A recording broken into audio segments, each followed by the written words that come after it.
Rochelle Sonnenberg. Welcome to the podcast, Rochelle Sonnenberg.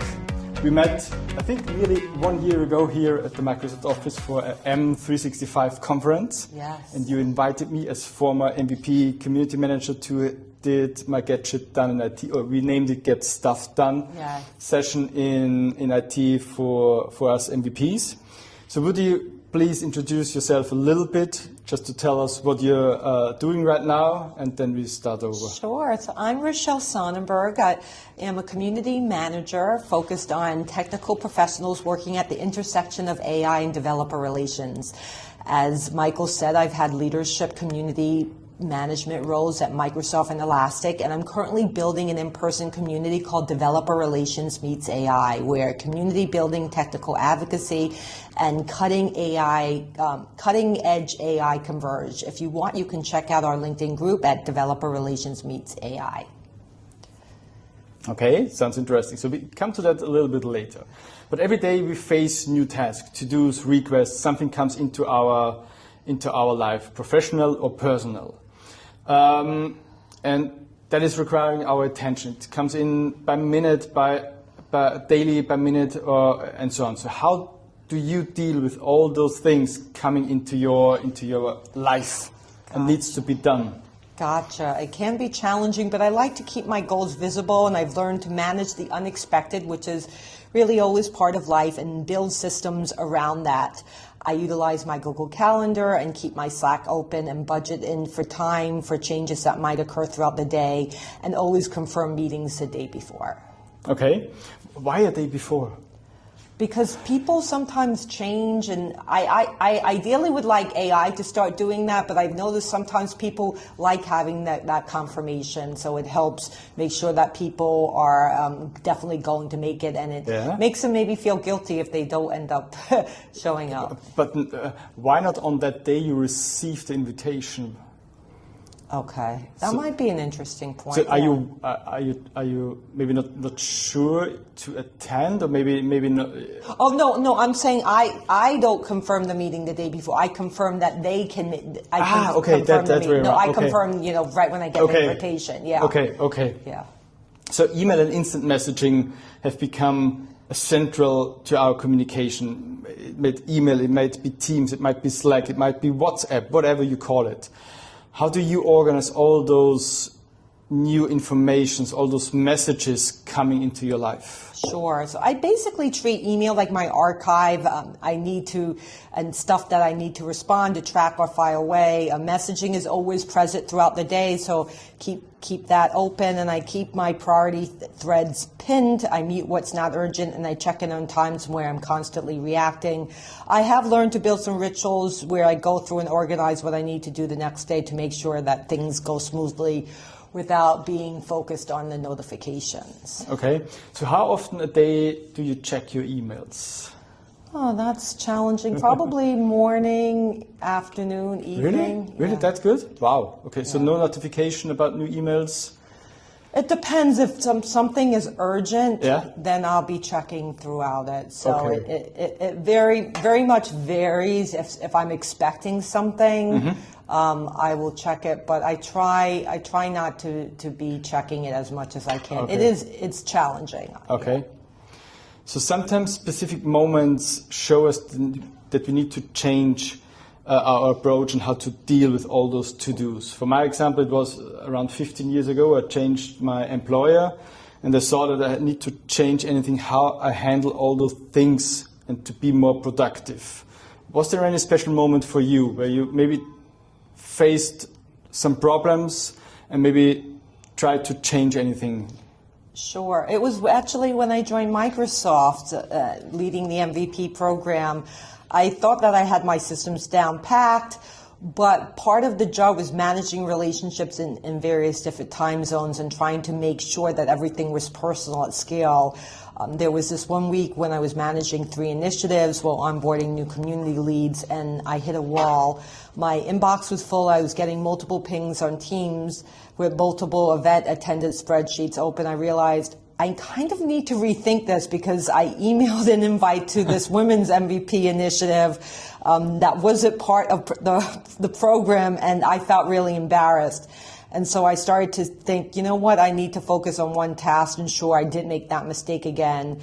And I also separated each task on how urgent it was to ensure I got those things done. So I made sure not to make that same mistake again. Have you ever faced that situation again, maybe in a not so intense way, or have you really managed to, on that point, to follow those new rules perfectly, or sometimes you follow back and it's too much, I need to refocus? Sure. I think it depends on my emotional mindset. Another trick that I use is I ask myself, what mindset am I in? Am I in emotional, rational, or wise? If you're in an emotional mindset, then you're going to go back to that old path. So I don't always think it's about time management. I think it's about energy management and getting the big rocks done in the morning, and so you have more bandwidth to do the lighter things. You're not going to do the more challenging things when you have limited time and energy to do those in the afternoon. I like the phrase energy management or energy balance, because sometimes we talk about private or business balance, to balance private and business life. I'm not sure if you can really balance that or separate them from each other. It's just to I completely agree. Energy balance. So you have to deal with both, and both are touching each other. You cannot separate that. I don't believe in compartmentalization. I believe where we have one brain, and so you say, oh, I keep my work at home or I keep my private life at home, but we're emotional beings. As much as we like to think that we make decisions rationally, we make them emotionally. So to be able to acknowledge, you know what, I'm not in the right mindset to be doing the stuff that requires a lot of thinking and cerebral intelligence, then maybe I should be doing that tomorrow. So being aware to know when you're in the right mindset to be able to do the more challenging tasks, as opposed to maybe just dealing with a spreadsheet versus dealing with a technical strategy. Yeah, totally agree. Is there any special productivity hack you can share with us? Gotcha. So one thing I do that keeps me sane is really doing a triage. So, every morning or in the afternoon, I look at my email, my Slack, my task, and sort everything into various different buckets, whether that's urgent, delegate, and follow up. It's really simple, but it keeps me from going into a reactive mode. And then most of all, like having an opportunity to have a sprint where I can focus on one task at one time, keeping my phone away, so I can do those larger initiatives and actually get stuff done. Hence the name of your podcast, because otherwise you're aspiring, checking your email, making sure everyone else is okay. And I think a big hack is really making sure I'm okay. I think we focus a lot on other people, and we are interpersonal beings, but it starts with your own self-reflection and am I in the right mindset? Can I actually focus right now to get stuff done? And if you can't, giving yourself a get out of jail card free, like maybe having a coffee or getting a manicure or whatever that looks like for the man or for the woman. Okay, so a quick question at the end. Just a yes or no or whatever the question is. What is your favorite productivity tool? I love Azure DevOps. I feel utilizing that from working at Microsoft. I know it's meant for engineers, but I find that I've learned I have a familiarity with it and I understand it more. So now I see that Asana, Trello, they don't have the same functionality that it has. So I now, even though I'm not necessarily in the Microsoft ecosystem, still find myself using it. I haven't expected that answer. Wow. Do you prefer paper or digital? I like paper. Paper? I have my digital tools, but the science have proven when you write something down, then when you type it out, you actually remember it more. Okay. It's the process of doing it. Coffee or tea? Oh, tea all the way. Tea all the way? Jasmine or sencha, office or home office? I work from home, so home office, Okay. You prefer it? I think I would like 1 day in the office and 4 days at home, because I'm an introvert extrovert, so I feel like it would be challenging to get work done if there's if there's people around, I think it'd be really hard to actually be able to be productive. Okay. Are you an early bird or a night owl? I don't know either. I would say probably, when you say early bird, do you mean like 5 or 6 in the morning? Yeah, something like this. No, I would say probably 9, 10 in the morning. Okay. So probably neither. Yeah. Okay. So before we wrap up, the last question. You've been 6 years for Microsoft and working with us MVPs as a community leader. And you connected us all together. I know how you welcomed me last year when I was here the first time at the Microsoft. And now you're trying to do as I understand, with developers and AI a little bit. Yes. So for me, it seems very challenging. But what is how to bring community in AI? Sure. I feel a big part of what I'm doing is connection, content, and curation. So think of the 3 C's. Sometimes we have these communities and it's a survival of the fittest where you go to a large community event or conference.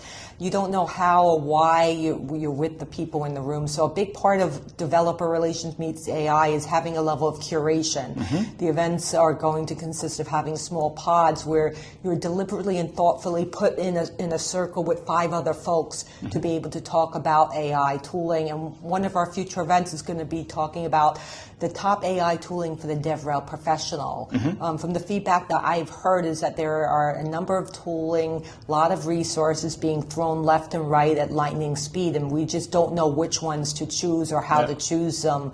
And this event will bring together 5 or 6 individuals from these companies mm-hmm. to help have a facilitated conversation and face-to-face time to understand how these tools are utilized, and most of all, how the developer relations professionals are using them, what challenges, what pitfalls they're having, and what opportunities they're presented with these tools. Okay, sounds good.